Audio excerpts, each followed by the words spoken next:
Welcome. Yes, Filmic. What did we do? We installed Filmic very simply. Let's review.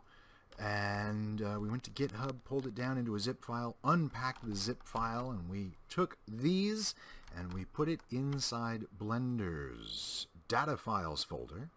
These instructions are available at the GitHub page where Filmic Blender can be found.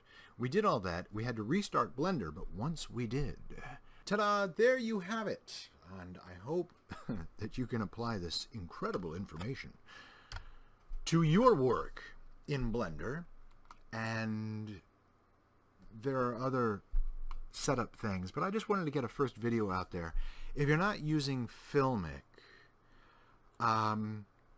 you're clipping your own wings. Okay? There. That's it. So, that's the end of this video, or for some of you, it might be the beginning, in which case, be prepared. So I just want you to succeed. Now to turn off my weird recording. All right. Get ready. Hello. Hi. Hola. That's my handle and my greeting. This is a look at Filmic with Blender 278C. What is Filmic? Color management. And it gives you more range between the blacks of dark gray blacks and the whites of white gray whites and all the hues you could possibly stick in there with reds and greens and blues. The reason that's important is because as we share things, whether it's a picture or an animation, or this picture here, for example, on the splash screen, we compress it, or it gets compressed for us as it goes through the tubes of the internet. And the way it compresses things changes colors and changes the quality, basically, of the highs and lows, the range. Well, I don't want to call it a dynamic range, but that's essentially what it is. So under this tab right here, for Blender, it's the Scene tab, and you can look very quickly to see if you have all of these weird looks from the default view, which is a series of different, I don't know, view transform, and that happens with a render. You can change this very easily by going to the folder where Blender keeps its color management, and there are, if it's standard in your installation, LUTs and config, and these things actually mean something, but I didn't bother to remember it right now. So what this GitHub page does, and I love Blender and I enjoy that GitHub exists, but this is a little bit much for me. So what you can really do is hit clone or download, and you get a zip file in your downloads folder. That zip file is Filmic Blender. I've already done that, and I have extracted the zip file, opened it up to Filmic Blender Master. And basically all we have to do, and I'm not sure why this has an underscore, but all we have to do is take what was in that master folder, copy it, go to the folder that Blender's using right now, and we don't necessarily want to just obliterate these, but I'll select one, press F2 and the home, and I'll call it old. So old LUTs, I give it permission. And this one, same story, old, and I give it permission. Now those two are still there, but when I hit Control V, I can do for all items admin privileges to stick them in there. Now you may not have to do admin privileges, and I'm a little fuzzy why I have to. I just had a Windows 10 creators update, so I think my computer is going to behave really strangely. I'm also using a really strange software from NVIDIA to do my screen capture, and it is an HD 720. It is not 1080. I do that because I feel that I should reserve some space on the internet for other people. But look, I've done it.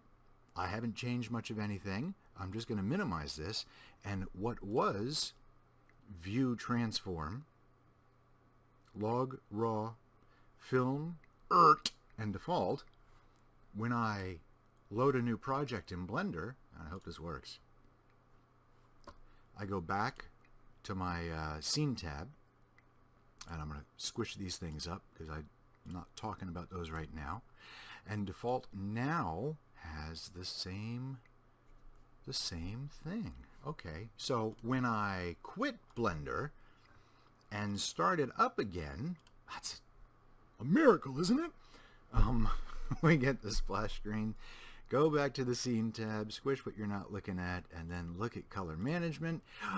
Now it's Sir Gib Eotif. Now that's kind of cool.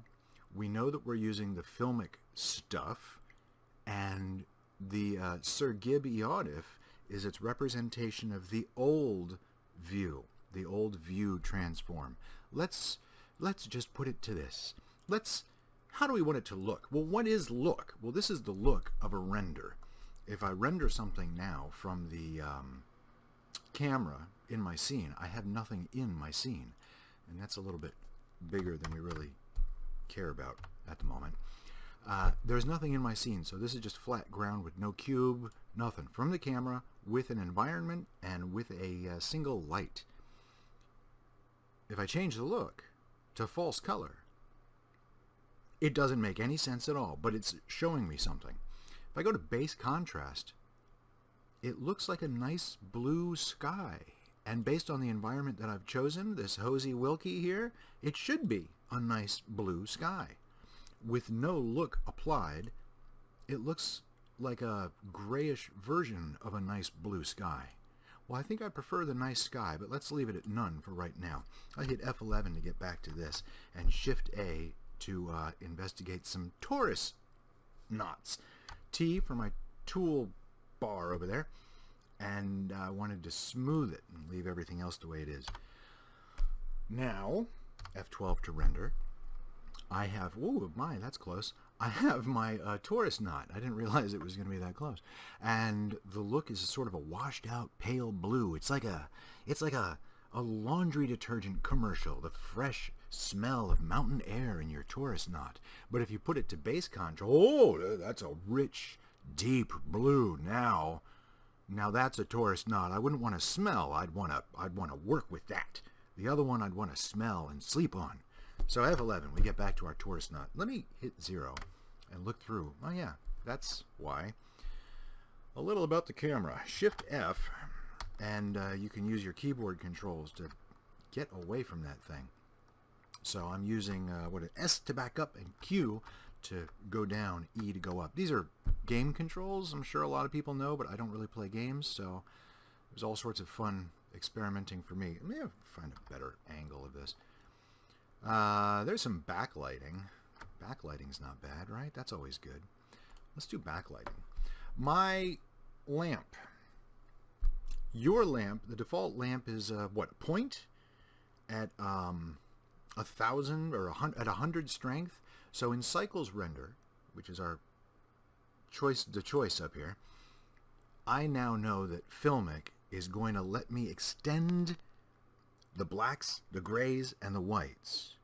And so that light, as a sun, with a strength of 1.2 and a size of 0.02, will do some things that are just fine. Yeah, I know. There's this. That little square edge, we can go to the torus knot and we can smooth it out. We could do auto smooth. Yeah, you know what? We're just going to do auto smooth. And auto smooth is adjustable, so anything under 30 degrees will be smoothed. Anything over 30 degrees will be left at a sharp angle. So I'm happy enough with that.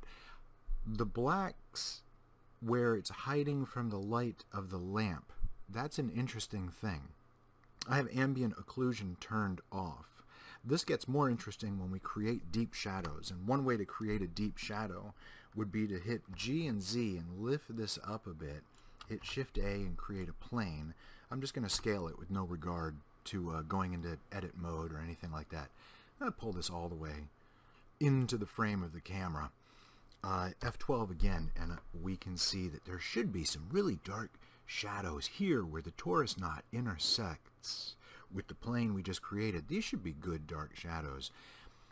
Earlier, we switched to something called false color. It was just the sky.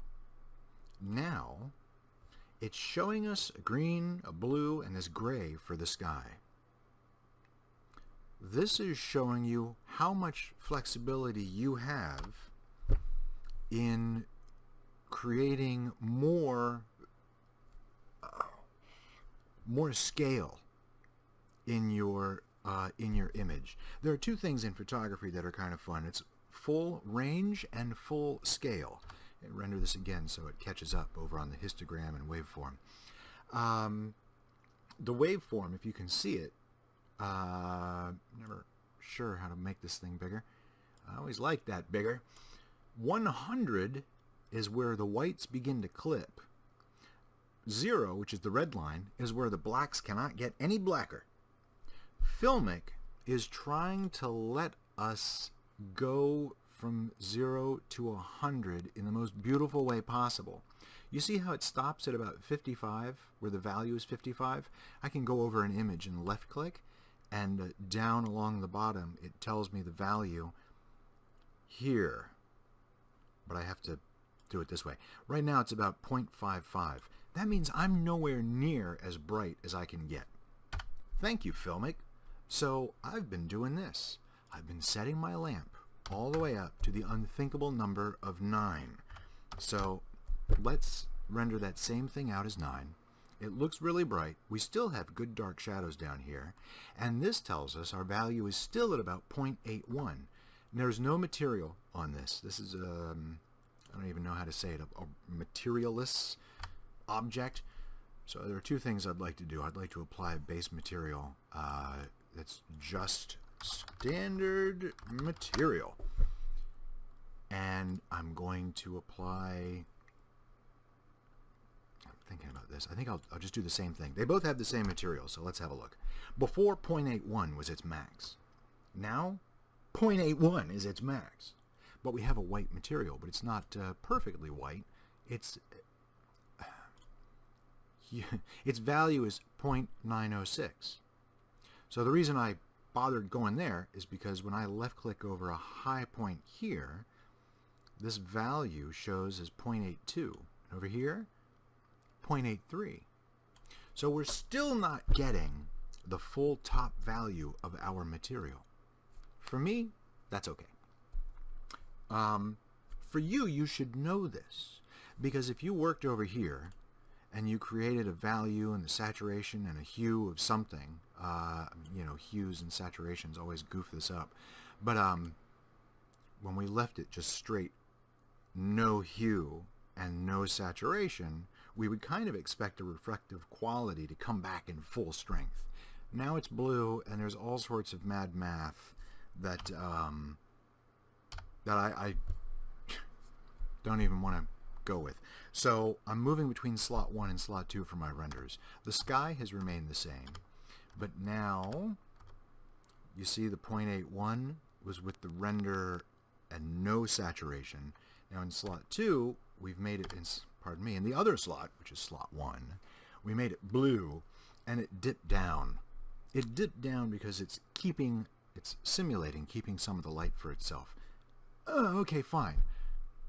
So, well, you can keep using this, remember, because false color is kind of cool. False color is telling us we've got more room to go, and it does like the predator heat map. What interests me is the detail in the shadows, because that's a really nice place to hide interesting details. And the way we used to use it with the old Sergei Idov, detail became muddy, it became hard to see. Look at all the squiggles down on the bottom here. The light ruined shadow details, although I have to admit that just simple object doesn't look awful. Okay, look over at the waveform here. It's between 80 and 20 right now. When I go back to the old stuff, it dips below 0, so somewhere in here is a black that's blacker than black. And it goes 80, and then it kind of touches, oh gosh, it touches 90. So this range is huge, but the potential for this same image allows for a lot more interest in the highlights, because now with our filmic and our base contrast instead of none set to, or our look set to base contrast, we have, I don't even know really how to say it, but 15 units or something of details in the highlights.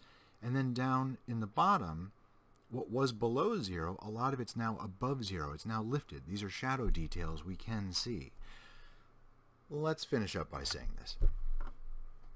The reason this is important, your old materials were set for a more narrow field of view in terms of range and scale.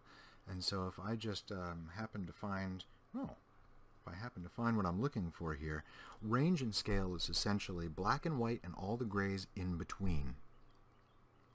The old color management allowed for a black and a white, but there weren't many grays in between.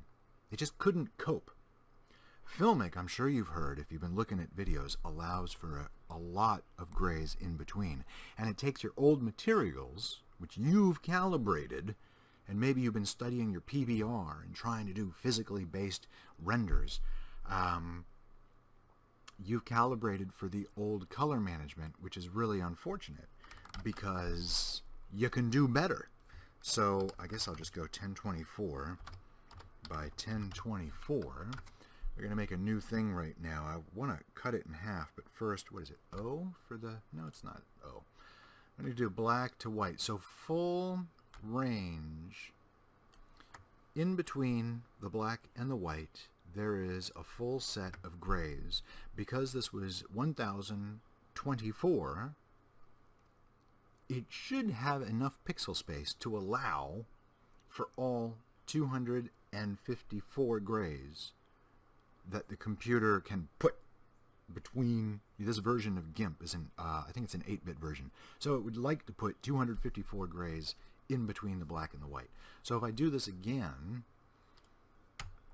on a new layer, but I tell it restrict the number of grays, and that would be basically, I hope, I didn't actually try this before recording, it would be like saying posturize. So here, it has full, well, pretend it has full scale, because pretend this is white and this is black. It does not have full range because there's only one shade of gray between black and white. So this is full range, full scale, oh, so messy, but not full range. We can increase the, I hope I'm not saying this wrong. We can increase the number of grays and go and go and go, and this version of GIMP lets us get up to 256, which is exactly kind of what it looks like normally. And so if I cut it down here, where's 128? 128 still looks acceptable, but I can see lines developing between the shades of gray, and the lines become more pronounced if we go, say, to 56 or 54, because then you're talking about 56 colors with the black and white. So there, maybe you can see those lines. This would be the equivalent of the old color management for Blender.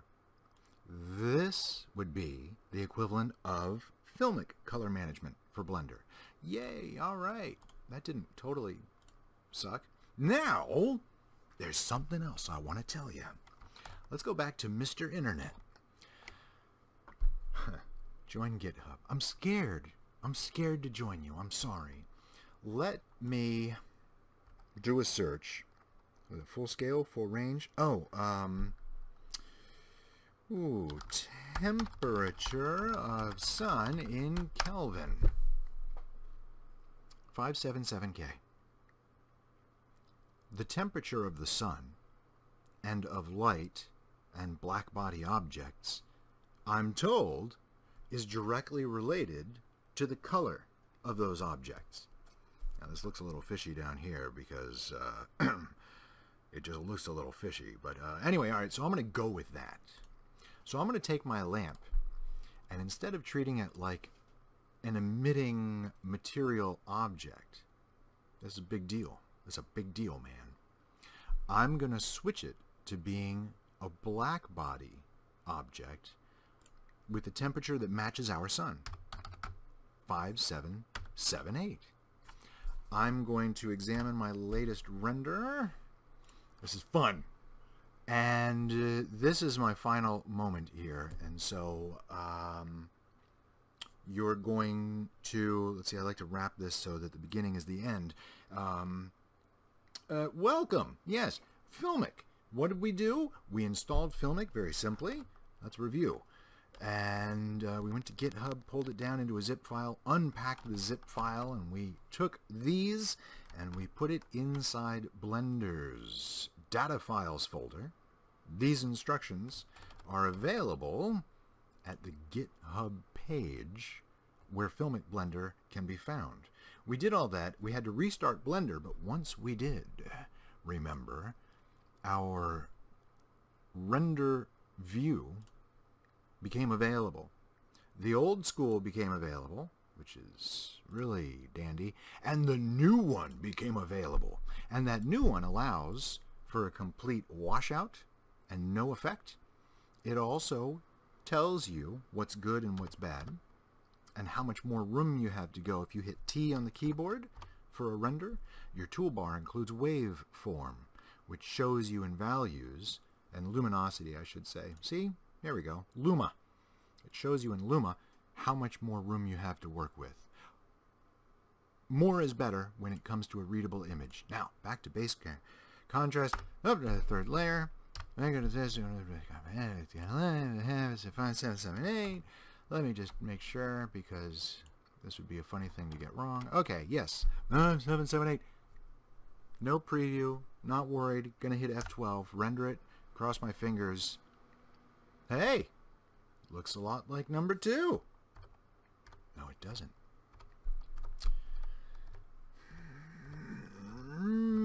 Oh, 1. We want to go for 1. Sorry, we want to go for 1. Yes, it looks a lot like number 1. Why did I do that? Everyone who's worried about PBR, physically based renders and materials, I see a little tiny hop. I keep going back and forth, and there's the tiniest little hop in the top line here.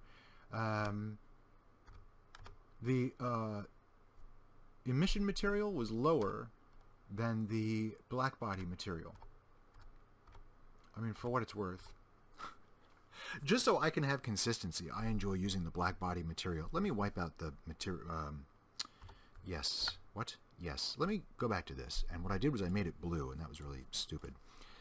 Now I'm busy looking at the blue instead of looking at the value of 906.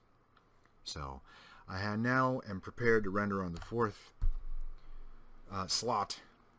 And there it is. So the 4th slot and the 2nd slot for me. All right, so it's the same situation. Our new light, our new sunlight pushes a little tiny bit brighter, but it's still not it's still not 904, which is fascinating in a really stupid, geeky way. Ta-da! There you have it.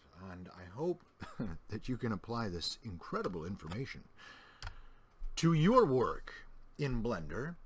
And there are other setup things, but I just wanted to get a first video out there. If you're not using Filmic, you're clipping your own wings. Okay? There. That's it. So that's the end of this video, or for some of you, it might be the beginning, in which case, be prepared. So I just want you to succeed. Now to turn off my weird recording. All right. Get ready.